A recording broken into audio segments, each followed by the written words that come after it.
حضرت داؤد علیہ السلام کی قوم کے 70,000 آدمی اقبا کے پاس سمندر کے کنارے ایلا نامی گاؤں میں رہتے تھے، اور یہ لوگ بڑی فراغی اور خوشحالی کی زندگی بسر کرتے تھے۔ اللہ تعالیٰ نے ان لوگوں کا اس طرح امتحان لیا کہ سینچر کے دن مچھلی کا شکار ان لوگوں پر حرام فرما دیا اور ہفتے کے باقی دنوں میں شکار حلال فرما دیا، مگر اس طرح ان لوگوں کو آزمائش میں مبتلا فرما دیا کہ سینچر کے دن بے شمار مچھلیاں آتی تھیں اور دوسرے دنوں میں نہیں آتی تھیں۔ تو شیطان نے ان لوگوں کو یہ ہیلا بتا دیا کہ سمندر سے کچھ نالیاں نکال کر خشکی میں چند حوض بنا لو، اور جب سینچر کے دن ان نالیوں کے ذریعے مچھلیاں حوض میں آ جائیں تو نالیوں کا منہ بند کر دو، اور اس دن شکار نہ کرو بلکہ دوسرے دن آسانی کے ساتھ ان مچھلیوں کو پکڑ لو۔ ان لوگوں کو یہ شیطانی ہیلا بازی پسند آ گئی، اور ان لوگوں نے یہ نہیں سوچا کہ جب مچھلیاں نالیوں اور حوضوں میں مقید ہوں گی تو یہی ان کا شکار ہو گیا۔ تو سینچر ہی کے دن شکار کرنا پایا گیا جو ان کے لیے حرام تھا، اور اس موقع پر ان یہودیوں کے 3 گروہ ہو گئے۔ کچھ لوگ ایسے تھے جو شکار کے اس شیطانی ہیلا سے منع کرتے رہے اور ناراض و بیزار ہو کر شکار سے باز رہے، اور کچھ لوگ اس کام کو دل سے برا جان کر خاموش رہے۔ دوسروں کو منع نہ کرتے تھے بلکہ منع کرنے والوں سے یہ کہتے تھے کہ تم لوگ ایسی قوم کو کیوں نصیحت کرتے ہو جنہیں اللہ تعالیٰ ہلاک کرنے والا یا سخت سزا دینے والا ہے۔ اور کچھ سرکش و نافرمان لوگ تھے جنہوں نے حکم خداوندی کی اعلانیہ مخالفت کی اور شیطان کی ہیلا بازی کو مان کر سینچر کے دن شکار کر لیا اور ان مچھلیوں کو کھایا اور بیچا بھی۔ جب نافرمانوں نے منع کرنے کے باوجود شکار کر لیا تو منع کرنے والی جماعت نے کہا کہ اب ہم ان معیشت کاروں سے کوئی میل ملاپ نہ رکھیں گے۔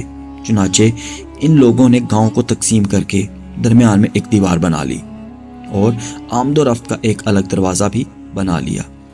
حضرت داؤد علیہ السلام نے غضبناک ہو کر شکار کرنے والوں پر لعنت فرما دی۔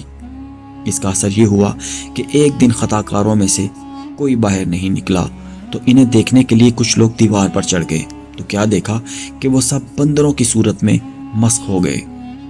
اب لوگ ان مجرموں کا دروازہ کھول کر اندر داخل ہوئے تو وہ بندر اپنے رشتہ داروں کو پہچانتے تھے اور ان کے پاس آ کر ان کے کپڑوں کو سونگھتے تھے اور زاروں زار روتے تھے، مگر لوگ ان بندر بن جانے والوں کو نہیں پہچانتے تھے۔ ان بندر بن جانے والوں کی تعداد 12,000 تھی۔ یہ سب 3 دن تک زندہ رہے اور اس درمیان میں کچھ بھی کھا پی نہ سکے، بلکہ یوں ہی بھوکے پیاسے سب کے سب ہلاک ہو گئے۔ شکار سے منع کرنے والا گروہ ہلاکت سے سلامت رہا، اور صحیح قول یہ ہے کہ دل سے برا جان کر خاموش رہنے والوں کو بھی اللہ تعالیٰ نے ہلاکت سے بچا لیا۔ اس واقعے کا اجمالی بیان تو سورہ بقرہ کی اس آیت میں ہے۔ ترجمہ کنز الایمان۔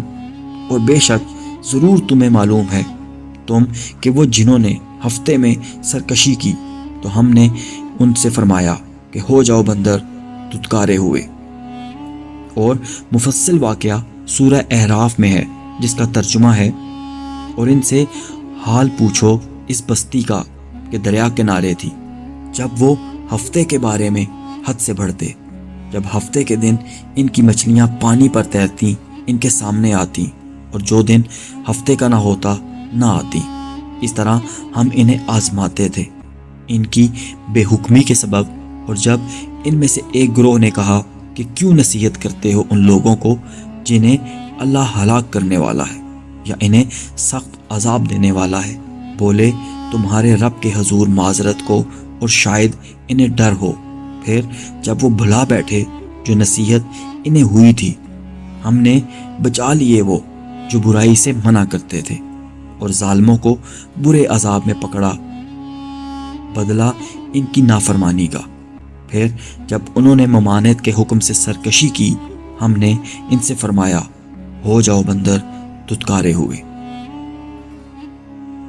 معلوم ہوا کہ شیطانی ہیلا بازیوں میں پڑھ کر اللہ تعالیٰ کے احکام کی نافرمانیوں کا انجام کتنا برا اور کس قدر خطرناک ہوتا ہے۔ اور خدا کے نبی جن بد نصیبوں پر لعنت فرما دیں وہ کیسے ہولناک عذاب الہی میں گرفتار ہو کر دنیا سے نیست و نابود ہو کر عذاب نار میں گرفتار ہو جاتے ہیں اور دونوں جہاں میں ذلیل و خوار ہو جاتے ہیں۔